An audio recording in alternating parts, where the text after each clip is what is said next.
Selamat pagi, salam sahabat. Hari ini, Senin 30 Maret tahun 2026. Kita bersamakan merenungkan firman Tuhan dari Yohanes 18 ayat 12 sampai 27. Yohanes pasal 18 ayat 12 sampai 27.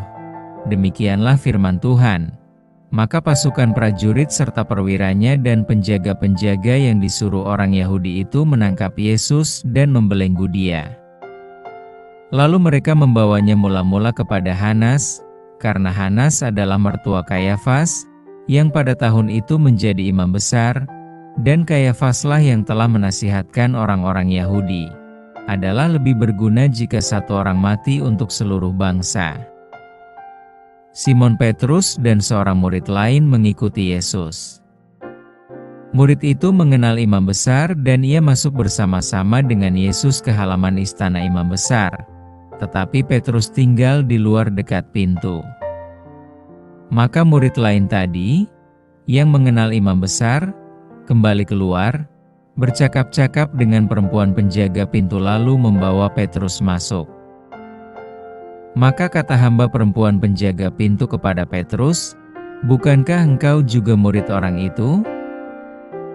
Jawab Petrus, "Bukan."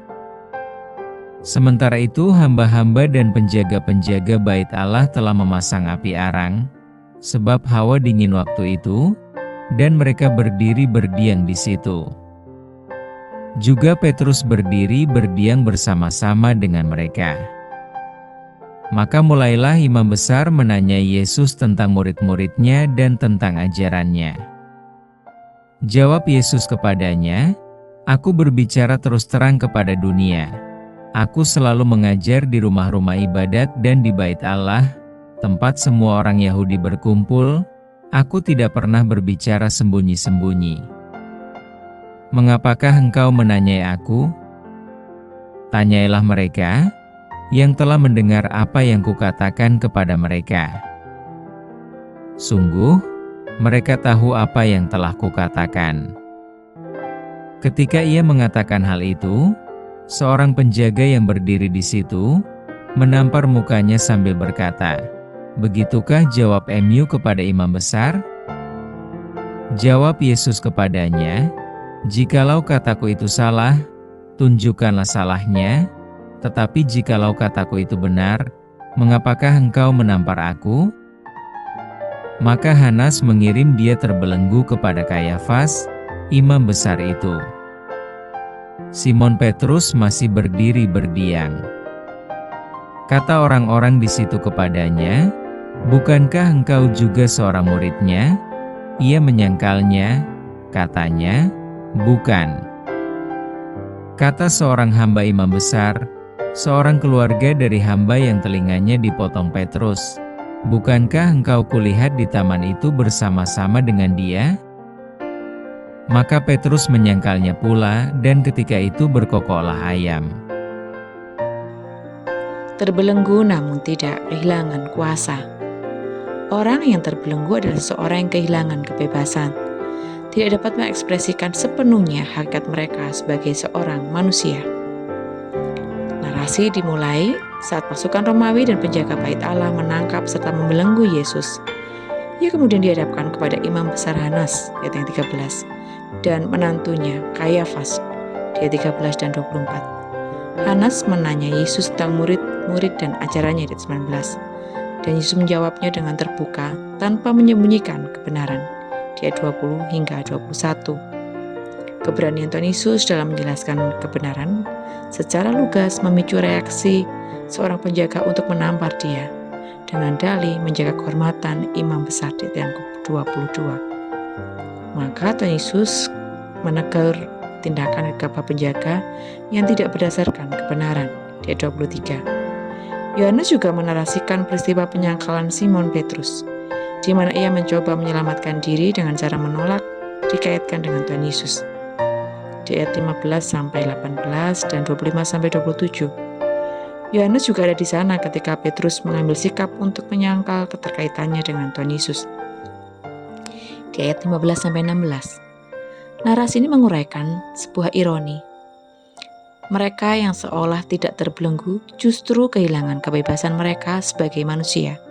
Dan Tuhan Yesus yang mereka belenggu ternyata tidak kehilangan kemerdekaannya. Imam besar Hanas dibelenggu oleh kekuasaannya sehingga ia tidak mendapati orang-orang yang bisa bersaksi melawan Tuhan Yesus. Penjaga yang menampar Tuhan Yesus dibelenggu oleh ketidaktahuannya tentang kebenaran sejati. Simon Petrus dibelenggu oleh ketakutannya sehingga ia 3 kali menyangkal Tuhan Yesus.